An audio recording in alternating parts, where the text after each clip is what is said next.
success was because most people played it too safe. People are so afraid of losing that they lose, were his words. Fran Tarkenton, a one-time great NFL quarterback, says it still another way. Winning means being unafraid to lose. In my own life, I've noticed that winning usually follows losing. Before I finally learned to ride a bike, I first fell down many times. I've never met a golfer who has never lost a golf ball. I've never met people who have fallen in love who have never had their heart broken. And I've never met someone rich who has never lost money.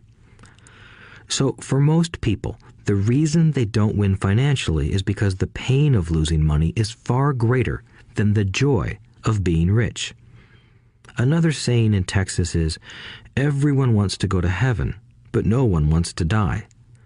Most people dream of being rich, but are terrified of losing money, so they never get to heaven.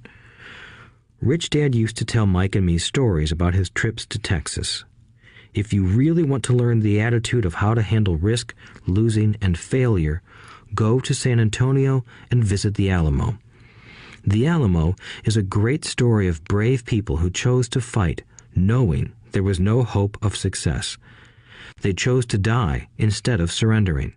It's an inspiring story worthy of study. Nonetheless, it's still a tragic military defeat. They got their butts kicked. So, how do Texans handle failure? They still shout, "Remember the Alamo." Mike and I heard this story a lot. He always told us this story when he was about to go into a big deal and he was nervous. After he had done all his due diligence and it was time to put up or shut up, he told us this story. Every time he was afraid of making a mistake or losing money, he told us this story. It gave him strength, for it reminded him that he could always turn a financial loss into a financial win. Rich Dad knew that failure would only make him stronger and smarter. It's not that he wanted to lose. He just knew who he was and how he would take a loss. He would take a loss and make it a win.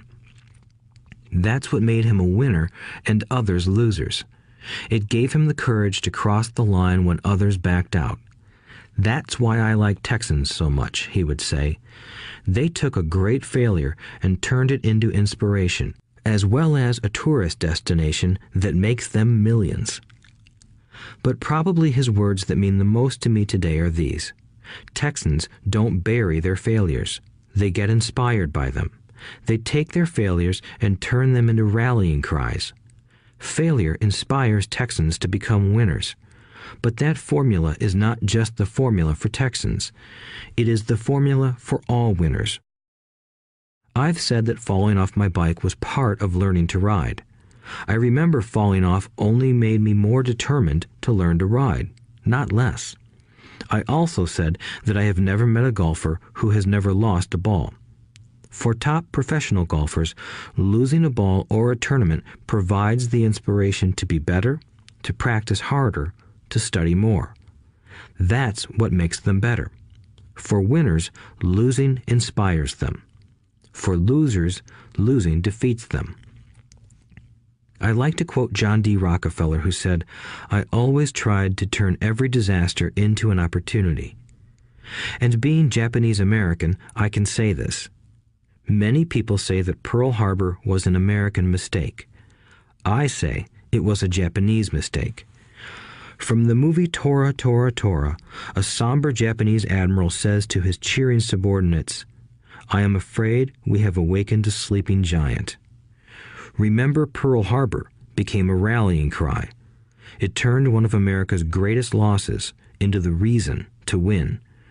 This great defeat gave America strength, and America soon emerged as a world power. Failure inspires winners, and failure defeats losers.